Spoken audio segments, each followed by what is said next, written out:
So this here is the donor structure that we're gonna be using. It's a former chicken coop in the backyard of my mother-in-law's house. As you can see, all of these boards are fairly thick. They're all 2 centimeter boards, so they're a little too thick for what I'm trying to do. The only one on the whole chicken coop that fits my needs, because it's 1.5 centimeters thick instead of 2 centimeters thick, is this one right here. And as you can see, that was probably repaired at some point. So we're gonna be taking that out, figuring out a way of taking it out without damaging the wood. Now, as you can see here, I'm using an older piece of wood in order to dissipate the impact of the hammerhead. This is so as to not damage the wood that I'm intending to use for the control panel.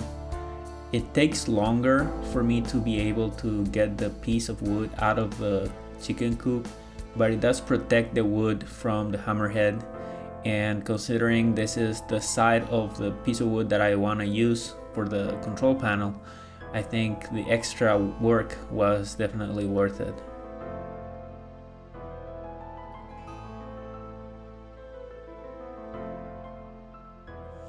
And here we are, guys. We got the wood. As you can see, it's quite damaged on this side, but this side looks pretty good. As you can see, we have just about enough wood to make it work, so I think we should start cutting the wood and prepping it for drilling the holes. Now, based on the calculations that I made earlier, I need about 70 centimeters of good wood in order to make the control panel. So here I am using a handsaw. I am really sorry that I was not wearing my gloves. I completely forgot to bring them out, and I just didn't have time to go get them before I ran out of light. So by the next time you see me, hopefully I'm gonna be wearing gloves.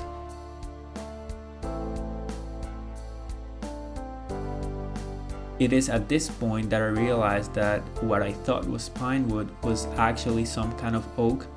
So this is gonna take much longer than expected for me to be able to cut with a handsaw and then drill the holes for the control panel.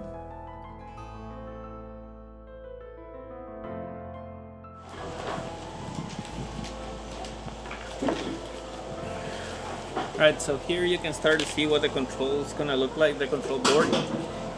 As you can see, there's gonna be 10 centimeters from this side to the first stick, 10 centimeters between each player, and then 10 centimeters to the other end of the board. So 10, 10, 10, the whole board measures 70 centimeters, and each control panel thing has 20 centimeters. So works out pretty nicely.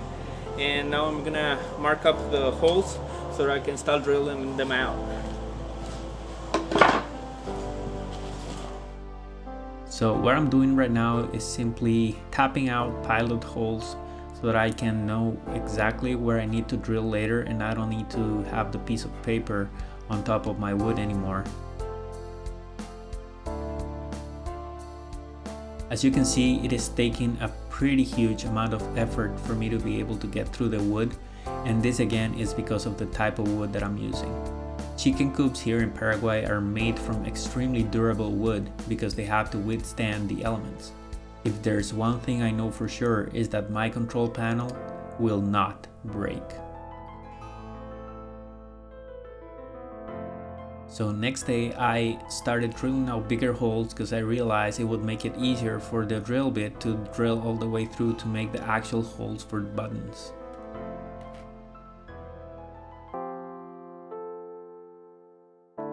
This type of work would usually take me about an hour or two when working with pine, MDF, or other soft wood materials. But because I'm working on this oak, it has taken me much longer. Actually, it took me 6 hours over the course of 2 days to be able to drill out the holes that I needed for the control panel. This oak was made even stronger by being out in the elements in that chicken coop for about 20 years.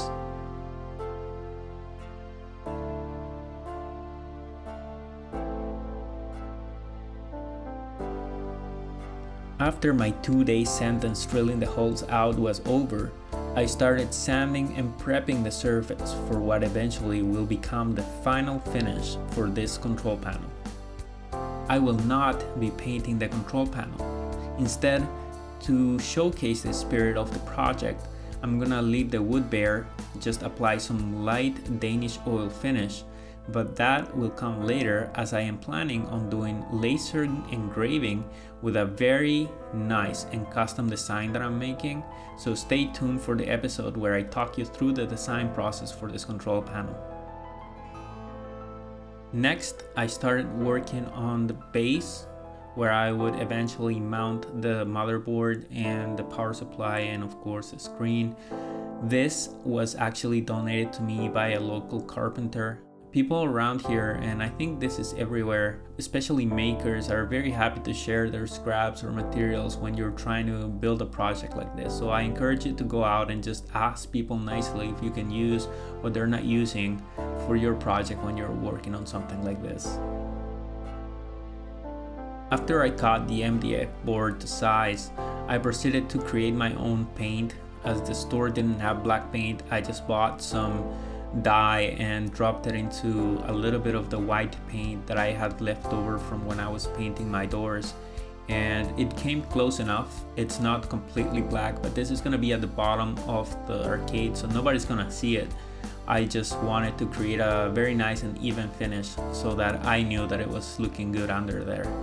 And after all of that was said and done, it is time for you to see the final result for what it's gonna be the base of the arcade and the control panel. However, first I want to talk to you about our sponsor for today's video. This video is made possible in part by Fusion Retro Books. From the Commodore 64 to the Amiga and the ZX Spectrum, Fusion Retro has a book on your favorite 8-bit computer. Hardware not your thing? Don't worry. There are books on many other subjects, like famous developers, intriguing labels, heck, there's even original chiptune music. If you have a need for retro that you simply cannot satisfy, visit fusionretrobooks.com and get your fix today. And here are the finished pieces. As you can see, they turned out quite nicely. I'm very happy with both the base and particularly the control panel. Like I said, stay tuned to the channel because next video is gonna be a complete video dedicated to the art that I'm doing for the control panel. I will see you guys in the next video, and hopefully you are keeping safe and this has inspired you to use this time that we have right now to get a project like this going for yourself. Thank you for watching. If you enjoyed this video, don't forget to click on the like button and leave us a comment below. Also, spare a moment to share this video on Twitter, Facebook, and all your social media pages. To get updates on all of our latest videos delivered straight to your inbox, subscribe now using the link on the screen.